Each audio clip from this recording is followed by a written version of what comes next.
Good morning, praise the Lord. ઈશ્વરનો આભાર માનતા આવો ફરી એકવાર પ્રભુના વચન અને મનન દ્વારા આજના દિવસની પણ શરૂઆત કરીએ.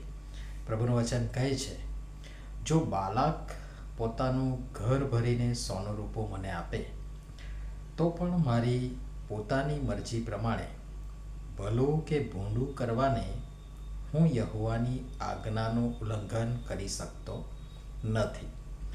યહોવા જે બોલે છે તે જ હું બોલીશ. ગણનાનું પુસ્તક તેનો 24મો અધ્યાય 13મી કલમ. જો સમય મળે તો 22મા અધ્યાયની પહેલી કલમથી 24મા અધ્યાયની 25મી કલમ સુધી વાંચવા પ્રયાસ કરશો તો આખી વાત બહુ સરળતાથી આપ સમજી શકશો. આજનો વિચાર. ખ્રિસ્તમાં અતિ પ્રિયવાલા મિત્રો, પ્રભુ ઈસુ ખ્રિસ્તના મોટા અને ઉદ્ધારક નામમાં આપ સર્વને સવારની પ્રેમી સલામ. બાલાકે પોતાની મરજી અને સ્વાર્થ માટે ઇઝરાયેલીઓને શાપ દેવા, તેમનું ભૂંડું થાય, તેમનું અહિત થાય, તેમને નુકસાન થાય માટે બલામને બોલાવ્યો. બલામને હોદ્દો અને ધન ને ઘર ભરીને સોનું વગેરેની લાલચ પણ આપી. પણ બલામે ઉપરોક્ત વચન કહી સ્પષ્ટ કરી દીધું કે પોતે પોતાની મરજીથી નહીં, દેવ જે જણાવશે અને દેવ જે બતાવશે એ જ કહેશે અને એ જ કરશે. અને બલામ પર બાલાકને ક્રોધ ચડ્યો અને ત્યાં લખ્યું છે 24મા અધ્યાયની 10મી કલમમાં કે તેણે પોતાના હાથ ઘસ્યા.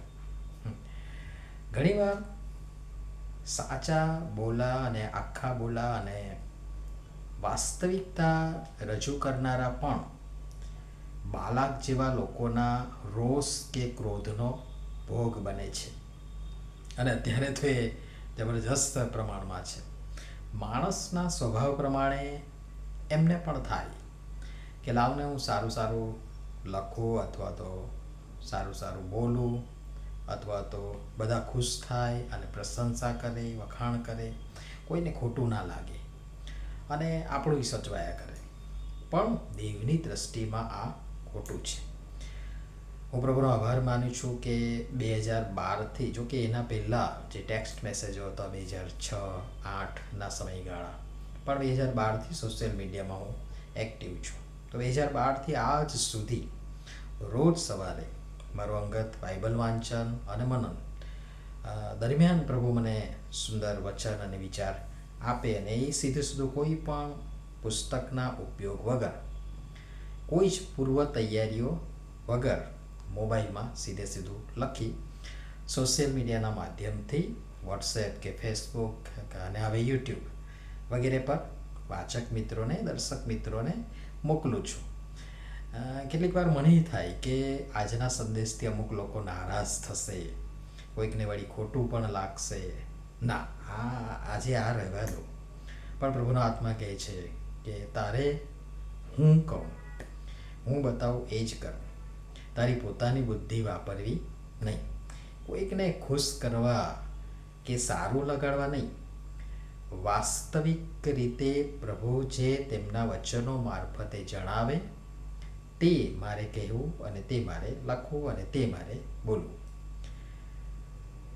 23મા અધ્યાયની 12મી કલમમાં બહુ સરસ વાત ત્યાં લખી છે કે યહોવા મારા મુખમાં, બાલામ કહે છે કે યહોવા મારા મુખમાં જે મૂકે છે તે બોલવાને મારે સંભાળ ન રાખવી. વળી અયુબ પણ કહે છે બહુ સરસ વાત, 32મા અધ્યાયની 22મી કલમ, મને ખુશામત કરતા આવડતું નથી. વળી નીતિવચન અને 27મા અધ્યાયની 5મી કલમ કહે છે કે ગુપ્ત પ્રેમ કરતા ઉઘાડો ઠપકો સારો છે. હા, માટે 24મા અધ્યાયની 13મી કલમ જે કહે છે કે યહોવા જે બોલે તે જ હું બોલીશ.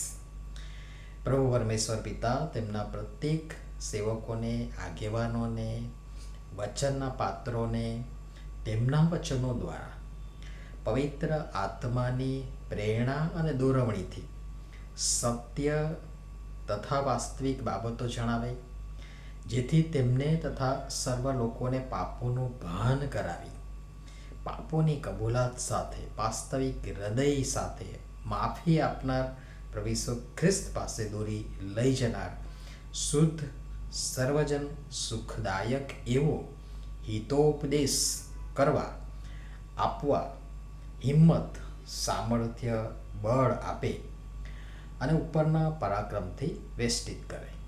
એ જ મારી અંદરની પ્રાર્થના અને શુભેચ્છા. બાકી હમણાં લોકો પણ કાનમાં ખંજવાળ આવવાથી પ્રભુના વચન પ્રમાણે સારા સારા મનગમતા લોકો શોધે છે અને વક્તાઓ અથવા તો ભાષણ કરનારા, સંદેશા નહીં પણ લોકોને જે ગમે, પ્રશંસા થાય, વખાણ થાય એવા જ ભાષણો, ફરીથી કહીશ, સંદેશા નહીં ભાષણો આપવાનો આગ્રહ રાખે છે. સુખ, સગવડ, વ્યવસ્થા, સમૃદ્ધિ, તંદુરસ્તી, આશીર્વાદો આ બધા પર જ ભાર મુકાય છે. પાપ, અપરાધ, ગુનાહિત પ્રવૃત્તિઓ, પાપોની કબૂલાત, પસ્તાવો અને તારણ, માફી વગેરે ભૂલાય છે, કારણ કે તેઓ બાલાકનું કહ્યું માને છે અને યહોવાની આજ્ઞાનું ઉલ્લંઘન કરી યહોવા જે બોલે અથવા કહે અથવા જણાવે તે કરતા નથી. જો કે એ અઘરું છે, બધાનું ગજું નહીં, પણ અશક્ય તો નથી જ. પ્રભુ સમજવા અને કરવા આપણ સર્વની સહાય તથા મદદ કરો. નમીએ પ્રાર્થના કરીએ. પ્રેમાળ પિતા, અમને તમારી વાત, વાણી અને વચન વાંચવા, સાંભળવા, પાળવા અને એમ કરવા કૃપા કરીને સહાય તથા મદદ કરો. પ્રભુ ઈસુના નામમાં આમેન. ધન્યવાદ.